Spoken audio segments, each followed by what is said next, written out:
Good evening. Sunday at 9 is the program. I'm Bob Cranes, and with me tonight, Ben Manilla and Fred and Kate from the B-52's, and a rather interesting addition. I think this is the most interesting place I've ever done an interview for Sunday at 9. We're sitting in the restaurant pool area of the Rose Hall Hotel in Montego Bay, Jamaica, and the B-52's, you two guys are looking great. How are you feeling anyway? Oh, this is great. I like anywhere tropical. I like to swim and run around in the sun, have a good time. This is great. Nice breeze. If we can, we have never sat down and done a B-52's history on WLIR. If you can quickly give us a little background into the band's formation for the audience out there, that would be great. Well, we started out in Athens, Georgia, and we started out at a Chinese restaurant drinking flaming volcanoes, and we started writing some songs after that at somebody's house.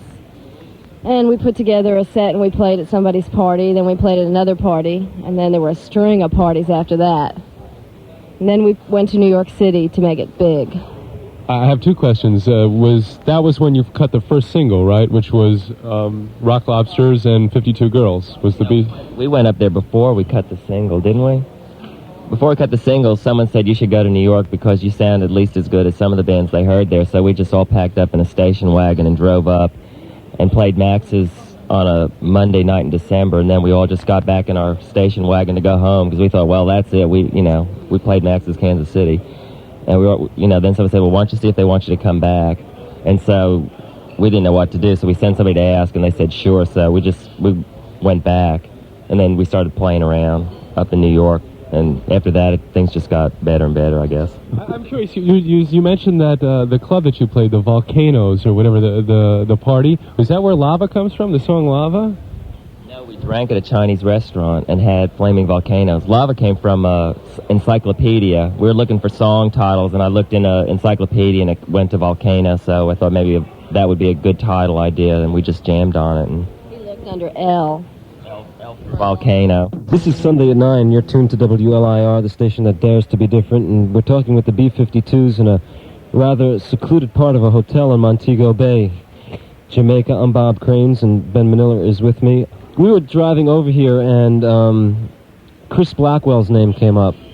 We were sort of fighting over the fact that he did or didn't produce your first two albums. He did, right? He was executive producer on the second. He produced the first one, and he was executive producer on the second, but we mostly worked with Rhett Davies and ourselves, with an engineer. How did Chris Blackwell come on the scene and hook up with the B-52's? Well, he saw us in New York, and we were staying in somebody's apartment, and he called up and said he wanted to come talk to us, and he came in shorts and a white captain's hat. He looked like a real suave playboy, and he sat down. He just said, "I'm interested in you. I like you." That's about all he said the first time we saw him, and then he came to see us a few more times, and then he started talking to our manager, and we signed a contract with him. Has the lineup always been the same in the band?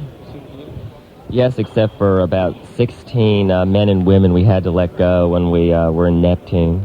If we can, just throw out some songs at you that we could sort of play tonight on Sunday at 9. This is WLIR. I'm Bob Cranes, and Ben Manilla is with me, and also the B-52's. I know it's hard to go back and really give us an insight into these songs that were recorded so long ago, but just for the sake of getting them on the air and playing them and letting our listeners in on a little snippets of the songs. Rock Lobster. When I say Rock Lobster, what do you think of right now? Dun dun dun dun dun dun dun down down. No, we were. I was at this discotheque, and they were flashing pictures of children, steaks, cooked lobsters, and it was called the 2001 Disco. And for some of all that garbage, Rock Lobster stuck in my mind. And then we just decided, maybe try that for a title, and came up with the words, and Kate and Cindy came up with their vocal parts, and just a lot. The early stuff mostly came out of jamming. What I was curious about is there are a lot of bands that are sounding like the B-52's these days. It seems like the thing to do. What? Like who? Have you heard the Mutants? No. Have you heard Oh, okay. but there are a lot of people that are taking that sound, especially, the kind of fun-timey dance stuff. It seems like a lot of people are trying to do that nowadays. I don't know, maybe you don't hear it from where you are, but we hear it in New York. The more the merrier. We were real lucky because when we got to New York, we were a dance band because we played basically at friends' parties in their living rooms and kitchens and stuff. And so when we got to New York, we would tell everybody, okay, everybody, this is the dance tune, and everybody just sit there because it wasn't cool to dance. We'd just be on the stage running around like a bunch of nuts. And gradually it just got to, people started playing more dance music again, I guess, I hope. Do you find that it's hard to get back to that feeling of being a dance band? I mean, now that you've got 3 albums under your belt and, you're working on a 4th and national tours and the whole thing, is it still easy to get that vibe? Yeah, we still dance. A lot. You have to dance a lot and tell jokes before you go on stage so you get in a real goofy mood. Hi, this is Fred of the B-52's, and you're listening to WLIR Garden City, the station that dares to be different. We're with Fred and Kate from the B-52's, and I'm Bob Cranes. Ben Manilla is with us, and we're in Montego Bay, Jamaica, and recording this Sunday at 9. I wish they would send us down here all the time to record these interviews and do this stuff. But I'm going to throw another song at you from the first record, Planet Claire. That's what I think of. I think of that pink planet where I once lived and long to go to again. We have a friend who used to say things like, well, she acts like she's from Planet Claire, so we thought that was a good title. And Keith came up with the music, friend Lucy, Keith came up with the music, and I had a poem that I wrote while I was at a truck stop in England, and I incorporated that into the words, and then Kate had her opera voices, and Cindy had the bongos, and we just put it in the blender and came out. That's great. Let's move on to the second B-52's album. I'm Ben Manilla. Bob Cranes is here. We're WLIR.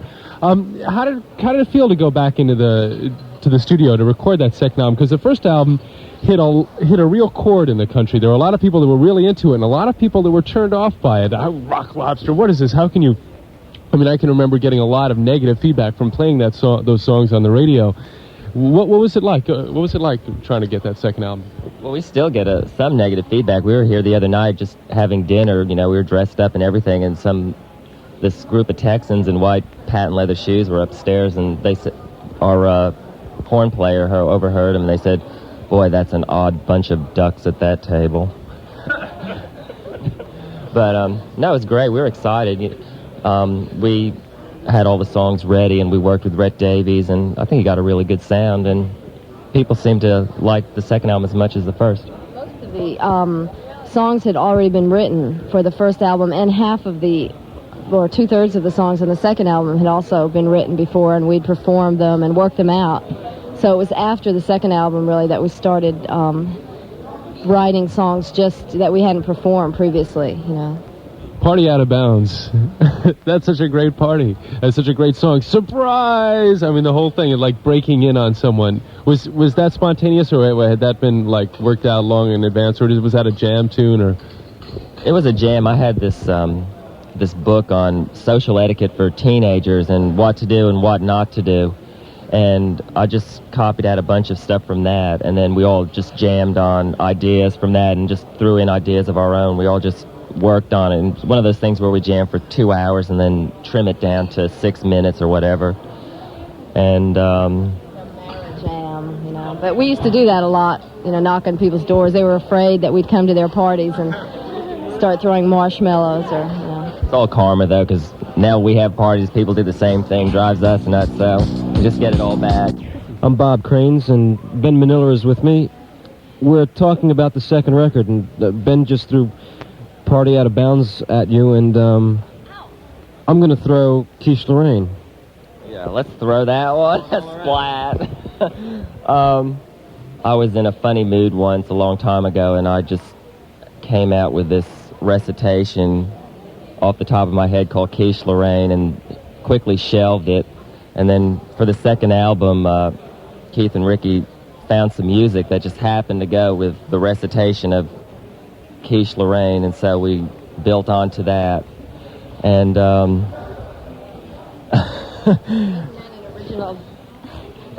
that jam, that 6-hour jam where we're all playing guitars. Yeah, we had 60 guitars and 30 trombones and a narrative poem to go with it. And that was just sort of off the top of my head one day about 7-8 years ago, and then we just re-embalmed it or whatever. But it just came out turning into a song. A different one at that, too. I'm curious. You mentioned writing a poem in a truck stop or some verse in a truck stop and having this recitation earlier. Are you coming from a literary background? Is that where your roots are? I mean, as far lyrically more so than musically? Yes, we're one of the most literate groups going. I think all of us have read a book or two. Yeah. And we just recently completed a new set of encyclopedias that we've been working on for the past 5 years. I'd like to become an encyclopedia salesman after I get out of this, so if you need anyone to sell them, I'll go door to door for you. It'll be very easy to sell because I have lots of color pictures with just captions. But, no, I've written a lot, and Cindy's written a lot, and Kate's written. She's been singing folk songs since she was 2.5, and, you know, we just all like to, we jam writing and, you know, just everything. Everybody comes up with titles, like we do a lot of thinking, you know, together. We try to come up with titles. Everybody in the group comes up with titles and different rhythms we try and, you know, start. A lot more titles than we do songs, but we have a lot of good titles, so if anybody needs some titles, we've got quite a few.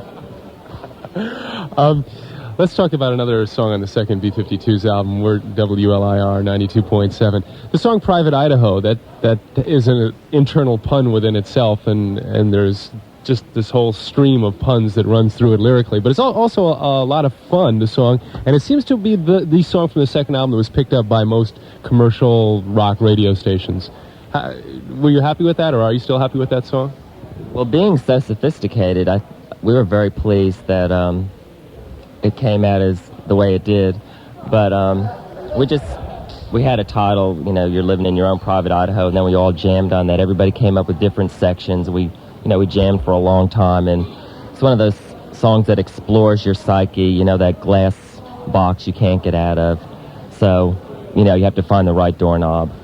I like that one a lot. I never get tired of doing that one. Say, you know, why don't you write more Private Idahos? But we say, you know, we always are. You just don't realize it. Also is highly requested at WLIR, and we requesting it. Keep requesting it.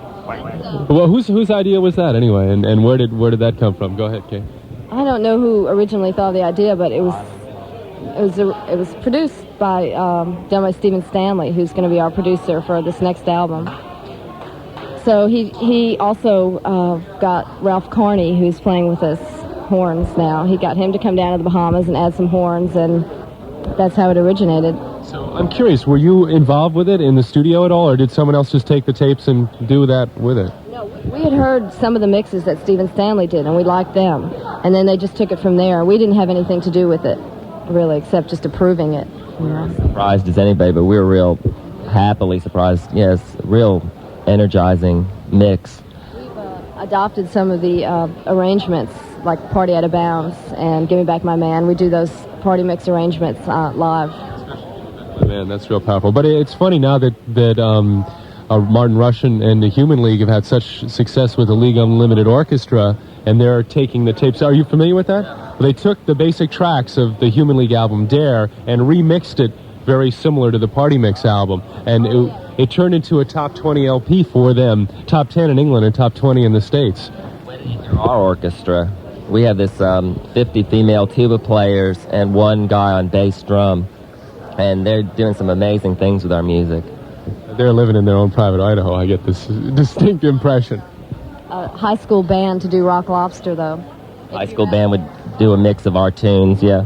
So there's a lot of money in it. And we're just talking about the third album. When you think of the third LP, even though it wasn't quite a full album, are you still happy with the material that's on there?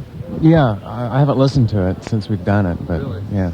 At the time of the recording of the album, I sat down with David Byrne. I did an interview with him, and he had just finished the sessions with you guys. And I got the impression from him that there was enough for a full LP, and that there was some dissension on the part of the record company or someone. He felt that the result was scary. Some people had described it as scary. Is that adequate? And he would. scary. Is that an accurate assessment? I didn't think it was scary, but I don't know. You know, there were like 3 or 4 songs we didn't use. No, 2. I'm sorry, 3 songs maybe.